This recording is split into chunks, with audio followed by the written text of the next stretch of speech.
All right, so let's go ahead and get started. And if you can't hear me back there, you might want to move over here, depending on how loud that is. All right, so homeworks. Anybody else got homeworks to turn in? You're finishing up, that's okay. Cool. So any questions on the homework? Yeah. Any questions on? Yeah. Yeah, I was recently shown a way to do 2's complementary that's easy. Yeah. Where you go to the first one. So you have like no. It's hard to explain, but you Go for it.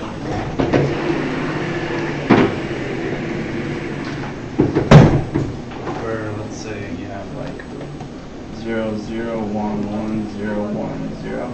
You go to the first one and keep it. So it'd be 0, 1, and then you flip the rest. Cool. Yeah, that's right. Everybody got that?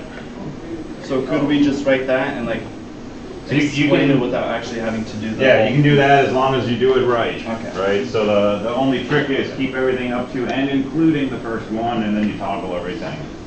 The other trick is though, thanks. You gotta make sure if we're doing 4-bit numbers, for example, that you use all 4 bits, because the danger is if I give you the number 3, right, and you try to take the 2's complement like that, you're gonna keep it 1, 0, 1, you're tempted to write that down. And if you say, oh, it's gotta be 4 bits, and you put a 0 in front, that's wrong now, right? You really need to, if it's an 8-bit number, write down all 8 bits, and then do this or the other approach. Keep the first one, toggle everything else. Now you get a bunch of 1s up there, that's correct, that's -3, that's +3. Cool, good stuff.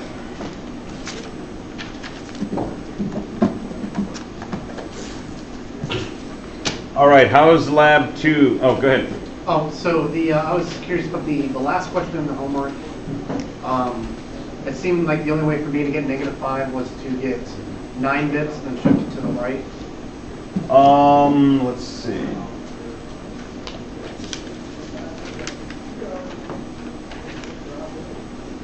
So is this question 1?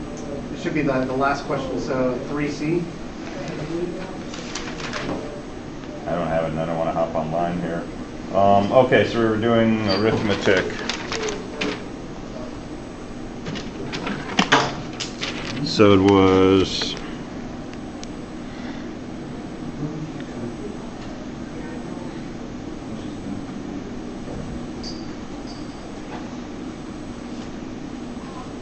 Was it this? Yes. Okay. So yeah, just do the straight carry, add and carry. So 1 and 0 is 1, 1 and 0 is 1, 1 and 1 is 0 with a carry of 1, 1, 0, 0 is 1, 1 and 0 is 1, 1, 1, 1, right?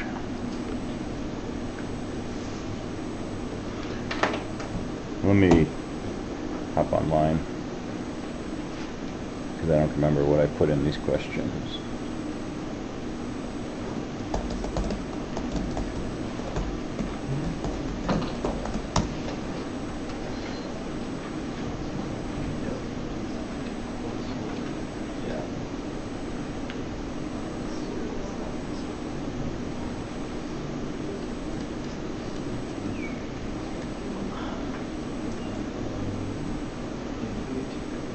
Oh, perform the following operations. Okay, so you convert to 2's complement binary notation, so you end up with this answer. Okay, so you want to know what this is in decimal, right? Right. So you look at this most significant bit, and that's a 1. It means this is negative. So take the 2's complement of it to find out what the positive value is. So if we do this the old way, toggle all the bits, add 1. Can you change the screen? Thanks. So take the number, toggle all the bits, add 1, that gives you 5.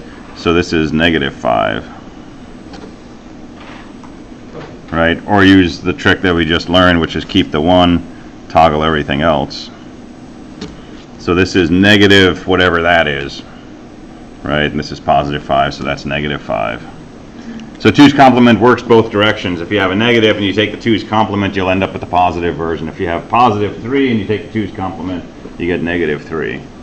And if you complement this again, you'll come back to there. So when you have an answer and it's got this 1-bit set, which means it's negative, and you want to know what number that is, take the 2's complement, it's negative whatever number you end up with. Does that make sense? Yes. All right.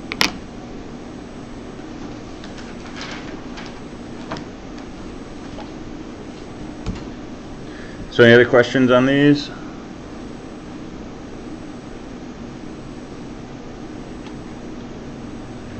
All right, so let me talk about labs. I finished grading your first lab, and those looked pretty good.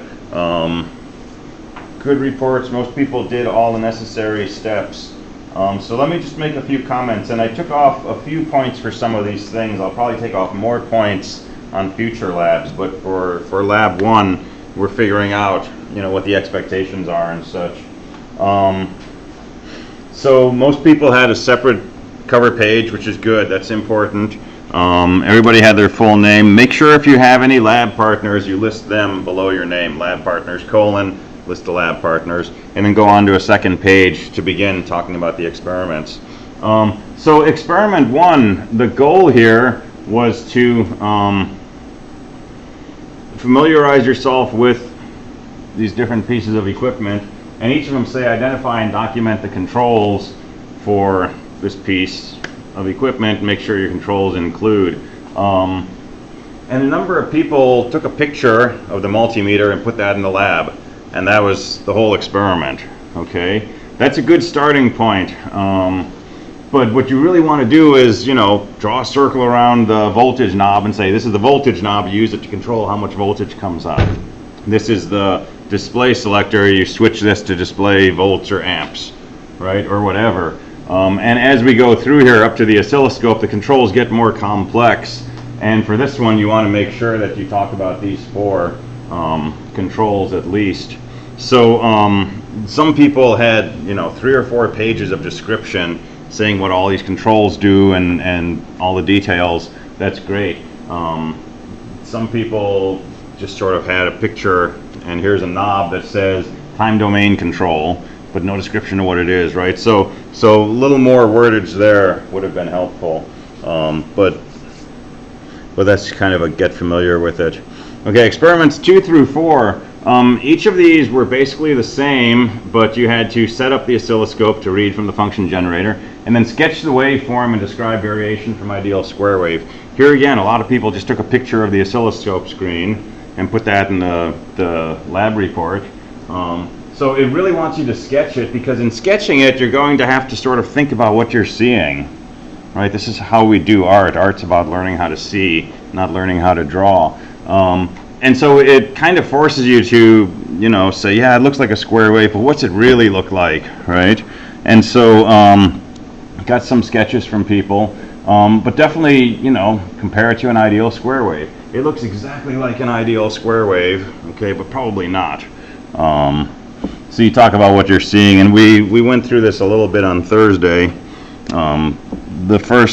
Possibly the first 2 experiments kind of look like that, right? If you look really closely, you might see that there's some, you know, sloppiness or some jitter or something. But the third one's definitely way off, and most people noticed that it looked, you know, something like this, something not at all a square wave.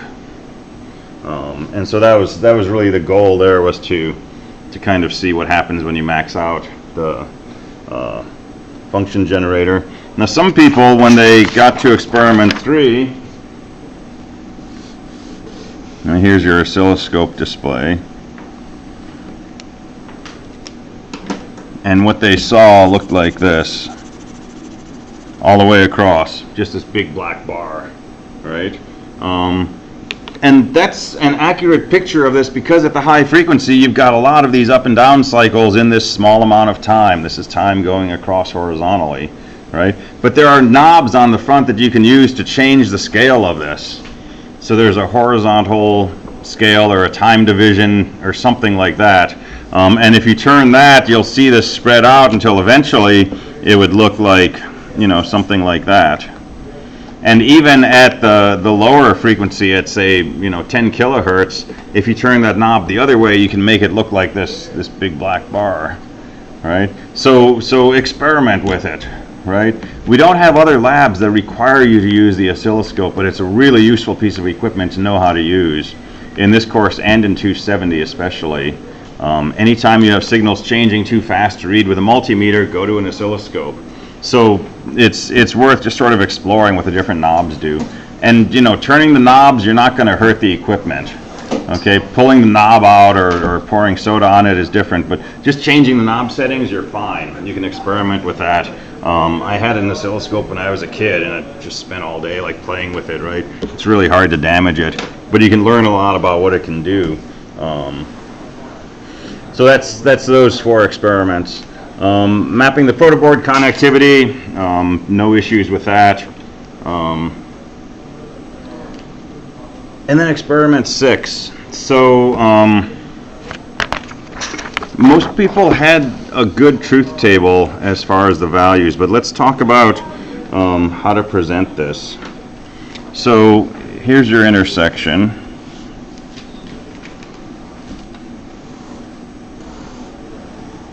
Okay, and I really want you to go with west, south, east rather than ABC. So some people did ABC, and some of the people who did ABC got the truth table wrong because they thought that, they did ABC and they thought C had the highest priority, but it's got middle priority. So west, south, east, right? We'll line up with notes and stuff. And you get a truth table.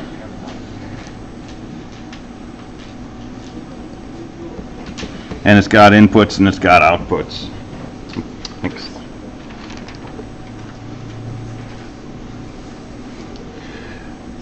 You got to label what your inputs are and what your outputs are, and it's got to be meaningful to the reader who has never looked at Lab 1. Okay, so we could put something like west, south, east. But unless somewhere in your text or in a picture you say, here's what W means, right? It's hard to you have to guess basically. So this is where a system diagram can come in. If you draw a system diagram and you say here's the inputs and here's the outputs, and my inputs are called WSE and my outputs are called, I don't know, let's say go west, go south, and go east. And now in my write-up or in a caption down here, I can say west, south, east are car sensors. 1 means car present. 0 means no car. And then I can say go west, go south, go east equals lights. And 1 equals red, or 1 equals green, 0 equals red. Or if you have 2 lights for each lane, you could have a go west green, go west red, and so on. Would just be making a key pretty easy? Just Yeah. a list of all of That's all we're trying to do basically is make a key so you know how to read the truth table. Okay. So yeah, whatever is going to make that clear. And now I can have a truth table whose inputs are WSE. Oh, those are car sensors. 001, that means there's a car present on the east and there's no cars on the west or south. Okay, now I know exactly what this row means, and this is, say, go west or light west or green west or something. And you put in your 0s and 1s there. So now we got a picture of the intersection. You should have, sensor. And here's my go light. And do that on each lane. So here's the high-level view of the system I'm working with. Here's the 40,000 foot picture of the circuitry. The sensors go in, the light values come out. Here's a truth table that says, what is this box supposed to do? What outputs does it generate in response to inputs? That's exactly what a truth table tells you. Lab 2, last experiment, what you're going to do is you're going to write equations. you're going to say, okay, so this output should be, you know, not west ANDed with south, exclusive ORed with east, or whatever. And then you're going to actually design a circuit that describes how you make this box do its thing. All right, so all of this from lab 1, right, will be part of lab 2 also. So if you got comments saying, you know, system diagram would help, that kind of stuff, you can incorporate those in here also. So just make sure all that detail is there. All right, and then at the end of the whole set of experiments, you have a lessons learned, conclusions kind of wrap up, right? So what's the takeaway from this lab? And a number of people said, I learned how to use the oscilloscope and function generator. Okay, yeah, that's true. Was there anything else you learned? Right? Were there any other lessons other than that? Anything about, you know, maybe you were measuring connectivity on the proto board and you put the multimeter on the beep setting, or someone said if you put it here, it'll beep when it's got 0 ohms. Or, you know, maybe you had to do some thinking and work to come up with this truth table. Right? In which case, maybe there's something you learned there. Yeah? Learn Washington traffic laws. And you learn Washington traffic laws. What do you do when there's a car on the right and you got there at the same time? Time management. And time management, yeah. And I really hate lab courses, you know, or I really love lab courses. There's no right or wrong answer here, right? But there should be some write-up in here about lessons learned, conclusions. And then new experiments. So let's talk about new experiments. So saying the lab is perfect, it doesn't need any new experiments, doesn't get you your 10 points. Okay? You really got to try to come up with new experiments here. Let's not just modulate an existing experiment. So about half the new experiments I got said set the function generator to a sine wave and repeat experiments 2 through 4. Yeah, it's technically a new experiment, but and yeah, that would teach you some stuff. So I let that slide. But in general, let's not just modify an existing experiment. Okay, let's see what else would take us in a different direction, maybe, or take us further. One person said, take a logic gate and increase the voltage slowly from 0 volts to 5 volts and see exactly what voltage is a logic 1. That's a pretty cool experiment, I thought, right? Because we're going to be building circuits, we're going to be talking about ones and zeros, 0 volts, 5 volts. But what if you put in 2.5 volts? Is that a 1 or a 0? So if you feed that into an inverter, is the output a 0 or a 1? So that's kind of cool. Some people had circuits to build because we're, you know, mapping the connectivity of a proto board. So presumably we're at the early stages of using this. So build a circuit like the homework, you know, put in 2 resistors and measure the voltage and the current. That's fair. But don't use that for lab 2 because I already said it. So keep working on new experiments, come up with ideas for those. So overall, really good job on the labs, right? So doing the labs and performing the procedures and writing down the data and all that, so totally solid. So I'm super happy with that. And these are all just details about writing it up. In 120, Gene has us do a peer review. Are we not doing a peer review in this? What do they do for that? We just basically said how we worked with our partner. Oh, okay. I didn't do one, so I would want to make sure I didn't miss it.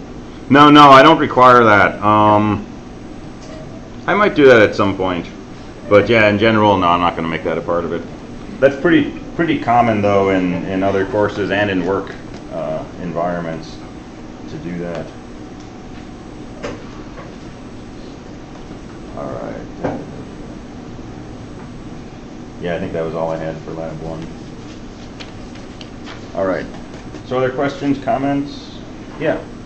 Yeah, so I know you wanted like 5 sections for like each experiment, but like for instance, experiment 2 through 4. Yeah. It's basically just changing one variable. Can you put that in the same section? So still have an experiment 2, experiment 3, experiment 4. Make those different sections, but for experiment 3, you can say we use the same setup as experiment 2, except we change the frequency to this. Right, so you don't have to repeat the procedure. If there was a drawing of your circuit, which we didn't ask for, you wouldn't have to redraw that, right? So you can reuse things from the prior one, but definitely make experiment 3 its own separate section and talk about, you know, the waveform looked exactly the same as experiment 2. Well, go ahead and say that, okay? And if it wants a sketch in each case, and the sketch would be exactly the same as it was in 2, you can say the sketch was exactly the same as in experiment 2, but it's probably not exactly the same. There's probably some subtle differences, so you'd want to go ahead and do a sketch for each of those. And talk about deviation from the ideal square wave. But you can reuse as long as it's clear, if that's what you're doing. And some of these, you know, like experiment 1 in particular, so the theory and the procedure and all that kind of stuff, it's kind of a little bit almost silly to try to do that, but everybody put in something and it was great. So the future experiments are not as sort of touchy-feely as this. Right, play with this equipment and get familiar with it. It's like, but it's more precise down the road. So,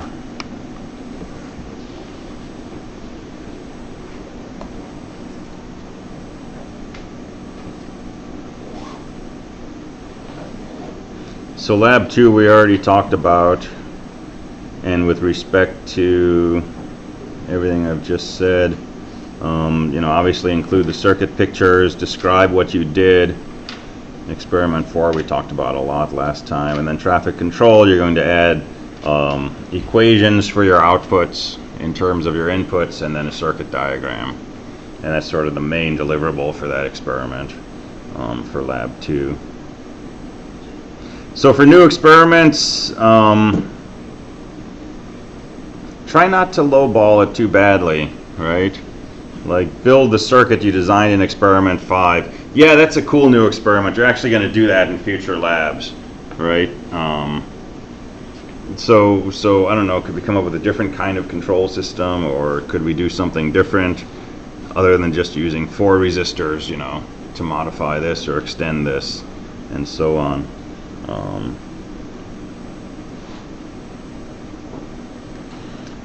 All right. So any other questions, comments? Yeah. If like our lab box doesn't have any of the not marked, like the 1, 2, 3 that we're testing, is there like a place that? Yeah, talk to me or Izad or someone who's in there, and we'll get you some test ones. Or if somebody else is in there, you can borrow theirs. If they say yeah, you can borrow it. We used to keep those in a cabinet above the bench, and they seem to have migrated into the parts boxes, and I don't honestly know where they're supposed to be right now, but just talk to someone in there, we'll get you a set of unknowns.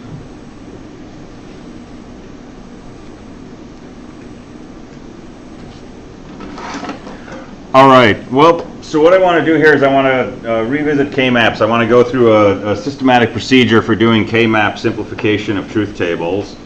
And then I'm going to have you go to the board and work on some of these in groups and make sure that you're comfortable with this procedure. And then I'm going to write up some questions to work on for homework. We'll talk about those and I'll post it on Canvas afterwards. But depending on where we get to today, we want to do Kmaps, and then we want to talk about product of sums, which is the flip side of sum of products. And it's exactly the same except that it's different. So let's do Kmaps.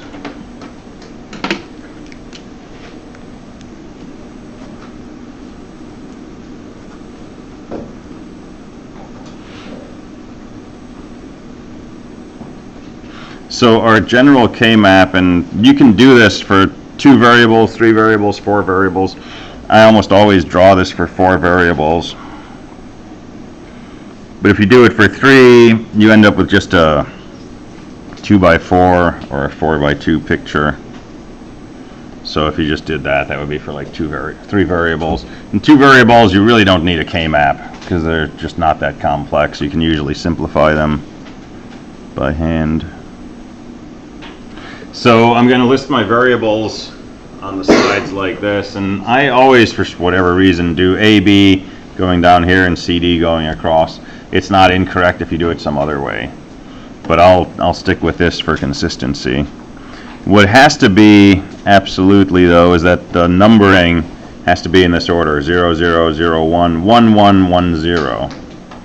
This is significant because when you move from one cell to an adjacent cell, only one variable changes. If I go from here to here, that 0 changed to a 1. If I go from here to here, that second 1 changed to a 0. That's the magic that makes this thing work. Okay, so here's how we use a Kmap. So our overall goal is cover the ones with rectangles.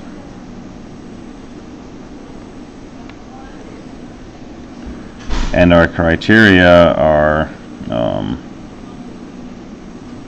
the sides of a rectangle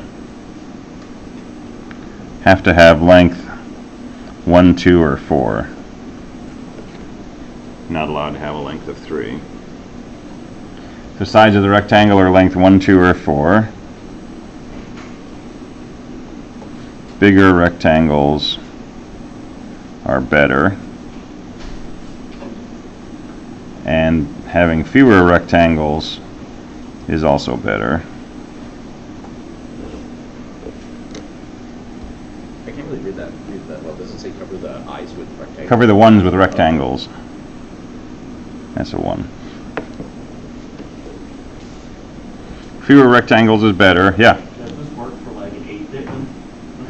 It will, but it's really hard for humans. We can make a cube instead of a 4x4 rectangle. We could make a 4x4x4 cube, and that would work for 6 variables.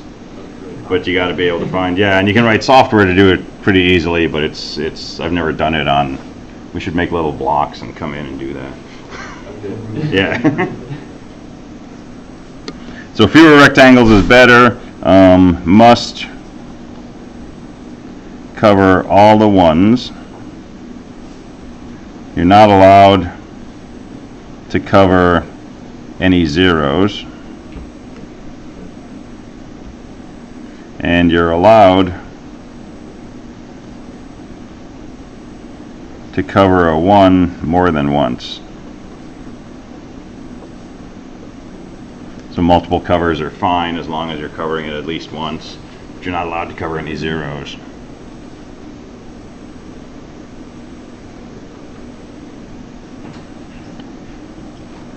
And I'll go ahead and mention this since we're in here. If you have a don't care, you're allowed to cover it, but you're not required.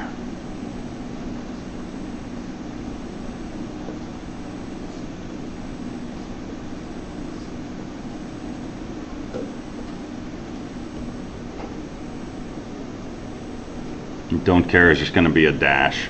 So typically we write in the ones and we just leave the zeros blank because it's the ones we're looking for. Okay, so we're going to cover the one with rectangles, and then we're going to write a product term for each rectangle.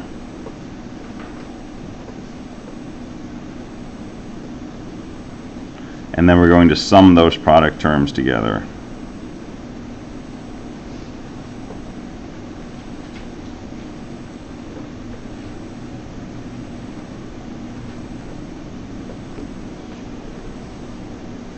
So that's our basic plan.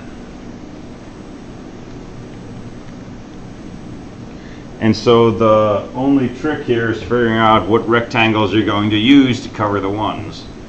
And it's a question of just sort of looking for ones that are close to each other.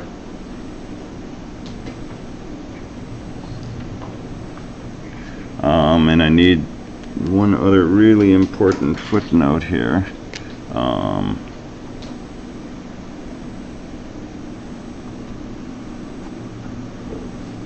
So I'll put a footnote down here.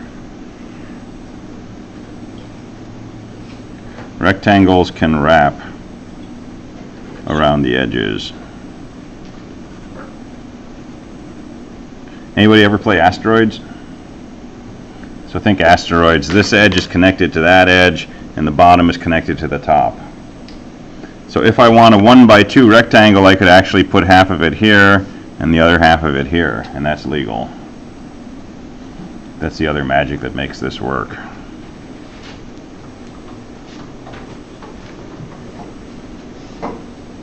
So let's just go through an example or two.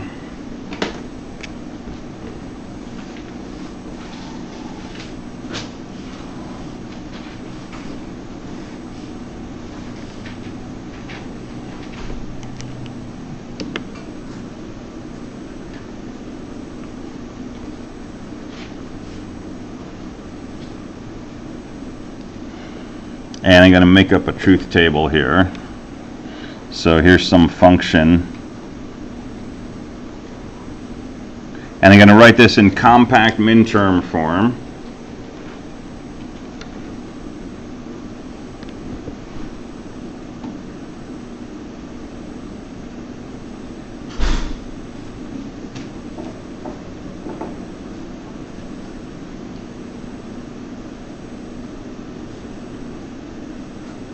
So let's just suppose this function of a, b, c, d is the sum of minterms 3, 7, 0, 8, and 11.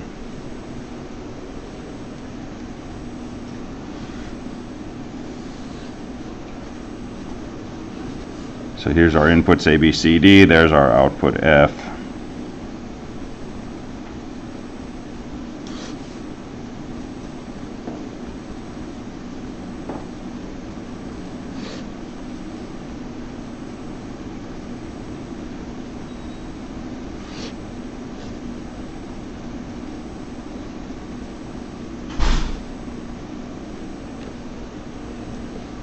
So minterm 3 is right here, minterm 7, minterm 0, minterm 8, and minterm 11. So these are zeros everywhere else.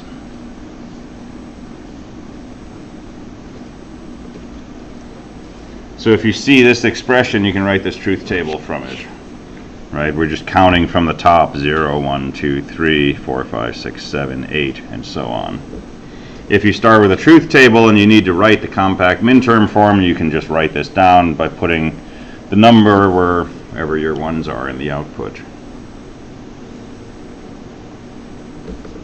Okay, so we need to fill in the ones and zeros here, well, just the ones, right? So maybe that should be a step 0. Fill in the ones and the don't cares.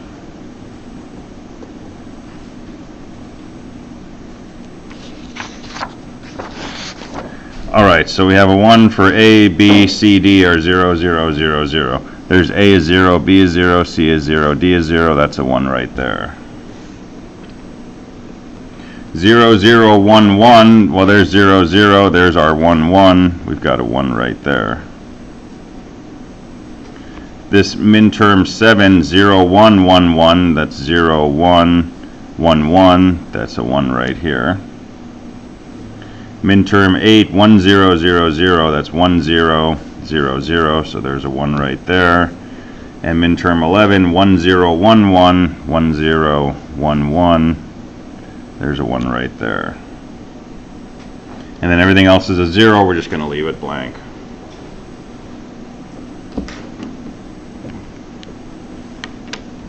Okay, so we're going to cover by rectangles. So what rectangles can we draw here?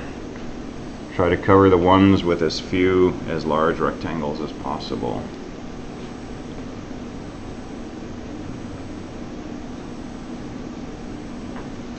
On the CD column, 1, 1, and then 0, 0, 0, 1 with that 2. So these two? Yeah. Okay, cool.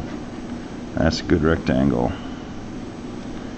Every side is a power of 2, 1, 2, or 4, so that's good. You see one? The one wrapped to the bottom of Which column? like the one you did, but wrapped to the bottom. This one and this one? Yeah. Cool. Because we're going to have to cover this one, and we could cover it with a 1 by 1, but if we wrap, we can pick it up as a 2 by 1. So that's a good rectangle. And then on the 0, 0 column, wrap is 1, 0. You can do the same thing here.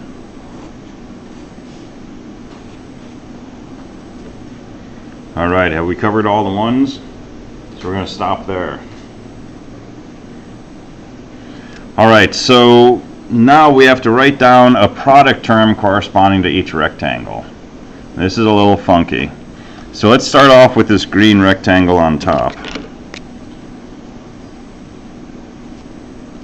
So here's the way that I think about this. You've got a rectangle, we've got a few squares being covered by it. We've got this square and we've got this square. Okay, you want to look at each variable and see what its value is at each of the squares in your rectangle. And if that variable changes, we don't have to worry about it. But if that variable always has the same fixed value, we have to pay attention to it. So let's look at the variable a. What's the value of a corresponding to this square? 0. What's the value of a corresponding here? Okay, so for this square, a has got to be equal to 0. Okay, what about b? Changes. B is a 0 here, it's a 1 here, it changes. We're not going to worry about b. So b changes. So we're not going to worry about that. What about c? Right, c is a 1, c is a 1. And d is also a 1, and also a 1. Okay, so this tells us that at each point in this rectangle, a has to be 0, c has to be 1, d has to be 1. And now we just write down something like the min term corresponding to that. Since a has to be 0, we write a with a bar. Since c is 1, we just write c, and since d is 1, we just write d. So that's the product term corresponding to that green rectangle.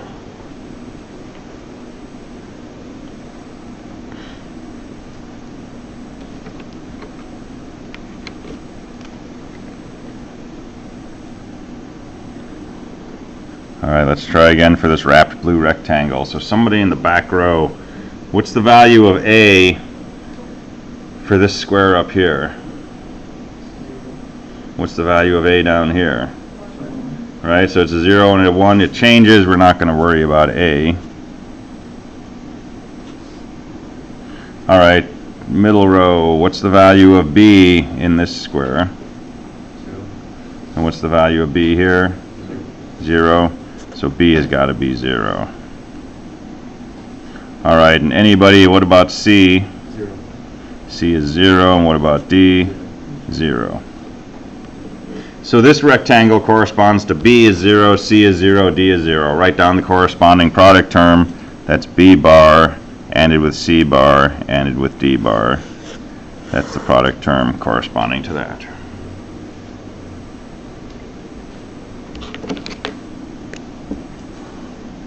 All right, and then last one is this wrapped purple rectangle.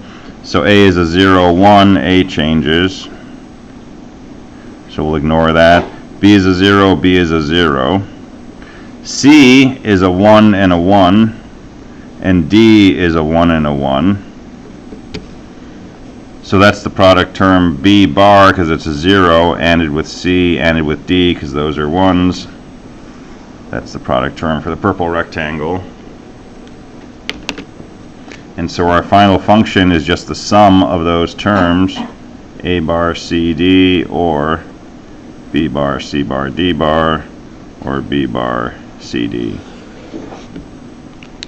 So that is still a sum of products expression, 3 products and we're taking the sum of them, but it's a lot simpler than if we just looked at the truth table and did a straight SOP, because we would have 5 product terms all ANDed together, and each product term would have 4 things in it. This is a lot simpler. Would it be improper notation to write a bar over B, C, and D, just one long bar? Thanks for asking. So, general thing to be careful of.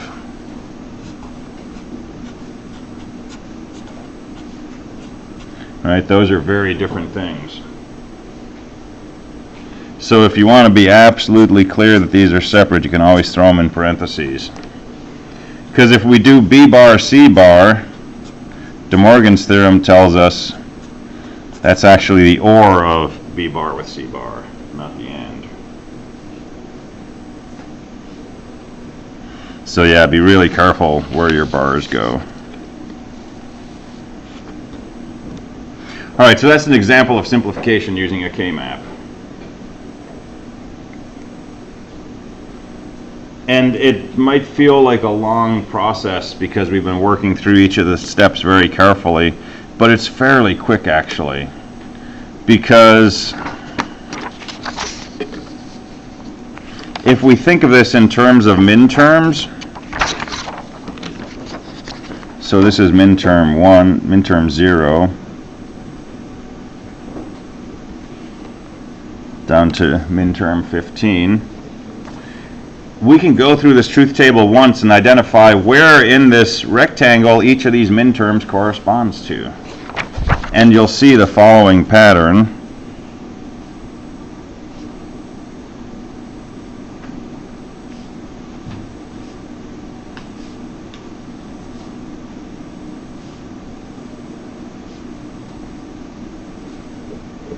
So it's just a slightly strange ordering. But now if I have a truth table written in terms of compact minterm form, right, and I know that I want minterms 3, 7, 0, 8, and 11, I'm going to put my ones here, here, here, here, and here. 3, 0, 8, 11, and 7. So you only really have to do this whole, you know, A is 0, B is 0, C is 1, D is 1, so that's this box right here. You really only have to do that once and make yourself a mental key of the numbering of this 0, 1, 2, 3, 4, 5, 6, 7, 8, 9, 10, 11, and so on. But until you understand why that's the ordering, right, stick to, you know, A is 0, B is 1, so that's this row right here, C is 1, D is 1, that's this column, okay, that's this box right here. But after you do, you know, 2,000 or 3,000 of these, your brain will start to think of it like this, and then it's really fast. All right, questions about that? Yeah. Yeah, so with Kmaps, we're limited to 4 bits, right? Yeah, for this. If we have like an 8-bit thing, can we split it into 2 4 bits? You can. There's tricks you can do. We're not going to do that in here. Okay. So you won't see that on a test or something. You'll almost always see 4-bit functions from me. The only other thing you'll see in this course is sometimes you'll see 3 bits. And in that case, you know, you might just take the top half. This would be, you know, just A, 0 or 1, and then B, C over here.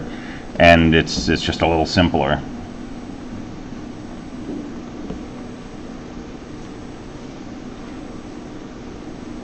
Yeah. Could you possibly show us how to do, how would you write down like a 2x2 rectangle? We don't usually end up doing that, but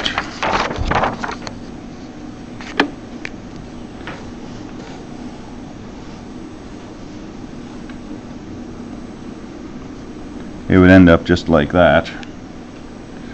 And so, you know, this is some function of A and B. Well, I mean, like, so normally you were drawing rectangles and you were just covering 2 lines. Oh, I see. To cover them. Sure.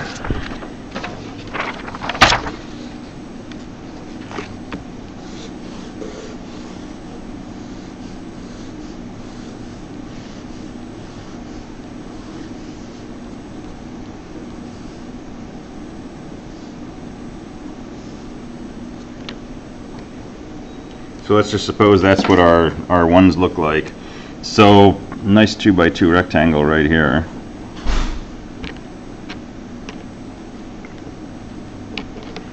So you want to see what that turns into?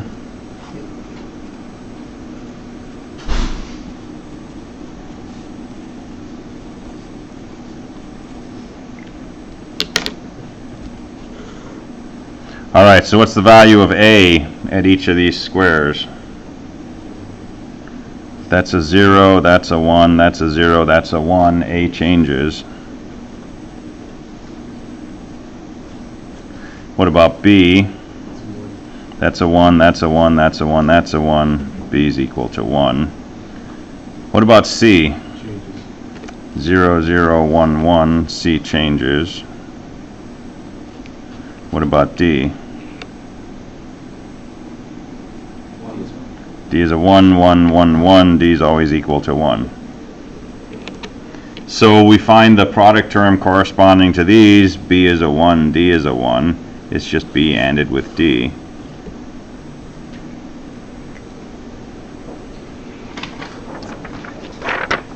And with these, we had these rectangles that cover 2 squares. Our product term had 3 things in it. Bigger rectangle, smaller product term.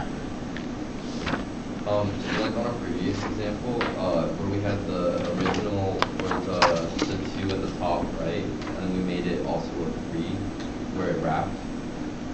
Oh, we didn't make it a 3. No, So, like, this one? yeah, so we had the original one, which is the A bar CD. Mm-hmm. We did the, I guess the one where it wrapped. Yeah. The 2. So what if you didn't do just the 2, but went only to the 3 and just wrapped that, and you skip that first one? Would that make it like invalid? So if we just did a rectangle around here, Like, no, like if we just did the rectangle, the wrap, like the full 3, but we didn't do one like we did the very first one for the top. so if you wrapped all 3 of these? Yeah, instead of the 2, like we did the first time. The Right. CD. Yeah, so if we wrap all 3, our rectangle has a length of 3, Okay. and that makes it invalid. Oh.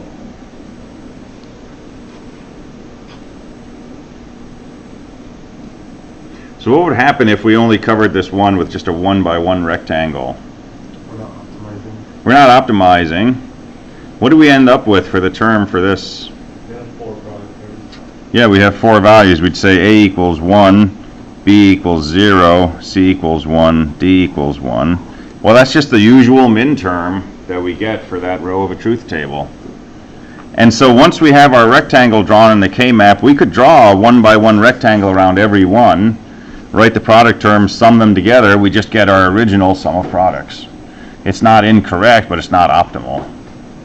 So by covering multiple things, we reduce the complexity of this. And if we were lucky enough to have 8 of those things, so we could cover all 8 of these in one rectangle, well, A could be 0 or 1, B could be 0 or 1, C could be 0 or 1, but D is always a 1. This whole product term is just the one variable D. And if you drew the truth table corresponding to this, you would see that every time D was a 1, your function was 1. And so we can write other stuff, or a D, and this says if D is 1, my function's 1. Don't need to know anything else.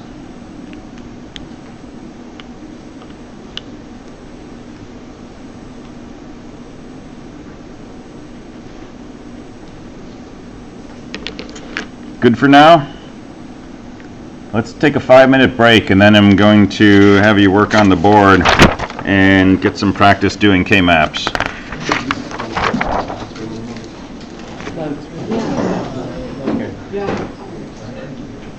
Do you have a second?